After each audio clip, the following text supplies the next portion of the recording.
Keep Right with Ralph K. Ginorio. PERSIS VICENDA EST. Iran must be conquered.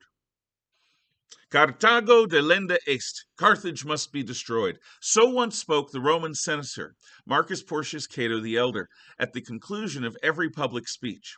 Cato was convinced that the very existence of Rome's old rival Carthage was a mortal threat to Rome's future existence. Sooner or later, Cato believed, doom would come upon the Roman world from Carthage unless something definitive was done to settle once and for all which city would rule the Mediterranean world. Then, as now, all wars are ultimately fought over anxiety about who will dominate the future. We will never know if Cato's fears were justified because Rome finally took Cato's advice and destroyed the original city of Carthage, sowing its fields with salt. A century after this Third Punic War, Rome built a new city of Carthage several miles up the coast, a Romanized Carthage that was loyal to the empire until its fall. The mullahs who now rule Iran have viewed the United States as their main enemy since before they took power.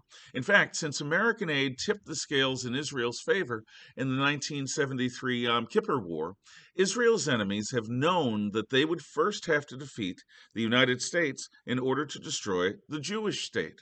From the time they seized power in 1979, the Iranian theocrats have waged an unofficial but very real war against the United States.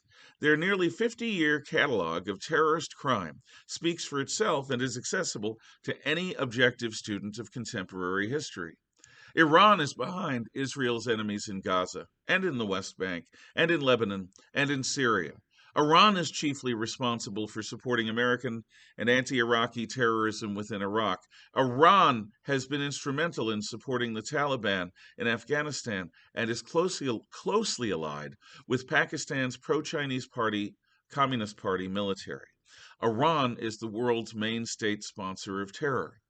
Photographs from the Iran hostage crisis indicates the possibility that Iran's one-time puppet president, Mahmoud Ahmadinejad, may have personally held Americans hostage from 1979 through 1981 as one of the student terrorists. For its entire history, Iran's Islamic Republic has defied the world by continuing to develop atomic weapons, and Iran's leaders are on the record as expressing impatient anticipation of themselves inducing an apocalypse, the day of Hak, when God will cleanse the world of all the unfaithful with holy, that's atomic, fire. The Iranian Revolutionary Guard Corps, IRGC, is perpetuating the mullah's regime of theocratic terror.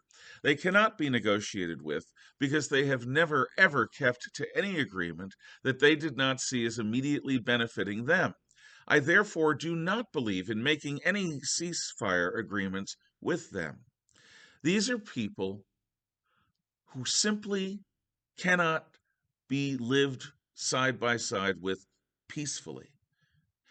The aggressive evil of this enemy cannot be ignored. The dangers that they pose cannot be wished away.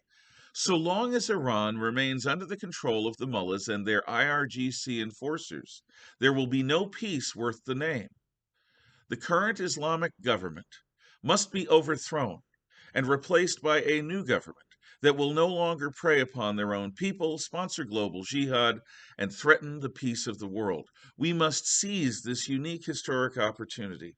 Iran's Islamic Republic must be conquered and overthrown. PERSIS VICENDA EST.